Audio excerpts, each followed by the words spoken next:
नमस्कार दोस्तों, मेरे चैनल कथा भक्ति सागर में आप लोग का स्वागत है। आज हम राजा हरिश्चंद्र की कथा सुनेंगे। प्राचीन काल में एक राजा थे, उनका नाम हरिश्चंद्र था। वो बहुत ही सत्यवादी थे, कभी झूठ नहीं बोलते थे और हर हाल में भी धर्म का पालन करते थे। उनके राज्य में सभी प्रजा बहुत खुश थी और जो राजा कह देते थे वो ज़रूर करते थे। एक दिन राजा ने स्वप्न में देखा कि मैंने अपना सारा राज्यपाट, धन संपत्ति सब ऋषि मुनि लोग को दान में दे दिया है। सुबह उठते उठते राजा ने ऋषि मुनि लोग को बुलाया और अपनी सारी संपत्ति उन लोग को दान कर दिया। फिर उन्होंने मुनि लोग को भोजन कराया और सारी संपत्ति दान कर दिए। तो जब वो जाने लगे ऋषि मुनि लोग तो बोले कि आपने हमें भोजन तो करा दिया, लेकिन अब हमें कुछ दक्षिणा दीजिए, अपने घर बुलाए हैं तो। तब राजा ने कहा कि दक्षिणा तो मैंने आप लोग को दे दिया, पहले ही सारा संपत्ति दान कर दिया। लेकिन मुनि लोगों ने कहा कि वो तो आपने अपने मर्जी से हमें दान में दे दिया है, हमें दक्षिणा चाहिए, जो आप हमें घर बुलाए हैं तो कुछ दे के विदा कीजिए। अब राजा के पास तो कुछ था नहीं, वो बहुत सोचने लगे। बोले मुझे 1 महीना का समय दीजिए, मैं कुछ करके आप लोग को देता हूँ। सब लोग मान गए, चले गए घर से। अब राजा अपनी पत्नी तारा और उनका एक पुत्र था राहुल, उसको लेके अपना चल दिए। नगर नगर भटकने लगे, कहीं कोई कुछ काम नहीं देता। अपने राज्य से दूर गए कि कहीं कुछ काम मिल जाए। एक बार एक जगह गए तो बाजार लगा हुआ था। उनकी पत्नी तारा ने कहा कि हे प्रभु, ऐसे कोई काम नहीं दे रहा है, आप मुझे बेच दीजिए और जो स्वर्ण मुद्राएं मिलेगी उससे आप ऋषि लोग को दे दीजिएगा। तो राजा ने कहा कि नहीं, ये तो बहुत गलत होगा, मैं आपको बेच के ऐसे धर्म का पालन नहीं कर सकता हूँ। लेकिन उनकी पत्नी ने उन्हें समझाया कि पत्नी तो दूसरी आ जाएगी, लेकिन धर्म चला गया। अगर जो समय पे हम ऋषि मुनि को कहे हैं वो समय पे नहीं पैसा दिए, तो जो मुहर नहीं दिए, दान में कुछ नहीं दिए, तो फिर आपका धर्म चल जाएगा, तो पत्नी रह के क्या करेगी। उसने खुद अपना भरा बाजार में बोली लगाना शुरू किया। पहले के ज़माने में लोग औरत बच्चे को दास दासी के लिए खरीद लेते थे। एक सेठ जी ने उनको 5,000 मोहरे देकर खरीद ली। जब वो उसको लेके जाने लगा, जो सेठ था राजा की पत्नी को लेके जाने लगा, उनका लड़का जो था बहुत रोने लगा।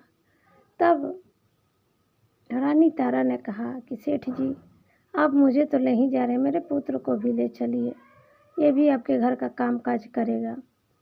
तब 100 और स्वर्ण मुद्रा देके सेठ ने माँ बेटी दोनों को खरीद लिया, माँ और बच्चा को। और इस तरह से 600 स्वर्ण मुद्राएं राजा हरिश्चंद्र के हाथ में गया।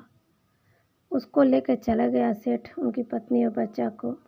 तब राजा ने अपनी बोली लगाई तो उनको एक डूम जो लाश को जलाता है वो खरीदा। 500 मोहरे फिर बिक गए। तब वो सारे मोहरे मिला के उन्होंने ऋषि लोग को दान में दे दिया और वो इधर सेठ जी लेके चले आए उनकी पत्नी और बच्चा को। वो सेठ दिन रात उनसे एकदम गधा मजदूरी कराता। और उधर राजा हरिश्चंद्र काशी घाट पर जो जहाँ लाश जलाते हैं वहाँ अपना वो लाश जलाते थे। और जो डोम था वो बोला था कि बिना पैसा लिए किसी का लाश नहीं जलाना। एक दिन इधर सेठ जी के घर रानी तारा काम कर रही थी, तो उनके पुत्र जब गया बाहर फुलवारी में फूल चुनने, पूजा के लिए लाने, तो एक सर्प ने उन्हें डस लिया। रानी कितना हो बोली कि सेठ जी मेरे बच्चे को सर्प काट लिया, कोई आके बताया, मुझे जाने दीजिए, बच्चे को बचाने दीजिए। लेकिन वो जो सेठ था नहीं माना, बोला कि नहीं, पूरे दिन काम करके ख़त्म करके जाना।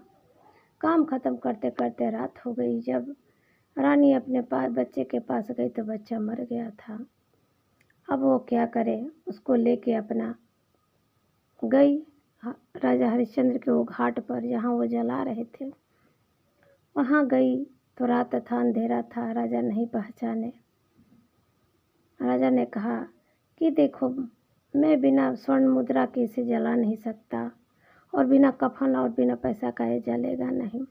तब रानी ने अपने साड़ी के आंचल को फाड़ के उन्हें कफन ओढ़ा दिया। उनके पास तो पैसा था नहीं। वो बोली मेरे पास तो पैसा है नहीं, मैं कहाँ से लाऊं? तो राजा बोले मैं मजबूर हूँ। मेरे स्वामी ने कहा कि जब तक लाश जलाने का पैसा न मिले आप लाश मत जलाना। तब रानी उनकी आवाज़ को पहचान ली और रोने लगी।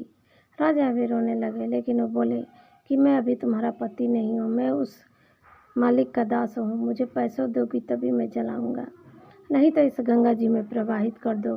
तब रानी मजबूर होके अपने बेटे को गोद में लेके अब जाने लगी गंगा जी में प्रवाहित करने।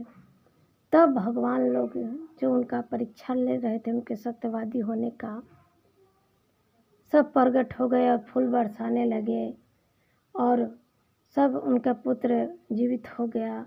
राजा के राजपाट मिल गया। सब जय जयकार बोलने लगे कि उनके जैसा सत्यवादी राजा कोई भी नहीं है आज तक दुनिया में। वो सब कुछ मिटा दिए लेकिन सत्य का राह उन्होंने नहीं छोड़ा था। इस तरह से उनका फिर राजपाट, पत्नी, बच्चा सब वापस मिल गया। तो कहते हैं दोस्तों कि जितना हो सके सत्य के मार्ग पे चलिए। आज का ज़माना तो सभी जानते हैं क्या है, लेकिन फिर भी अगर अच्छे से रहेंगे तो ज़रूर भगवान हमारी मदद करेगा।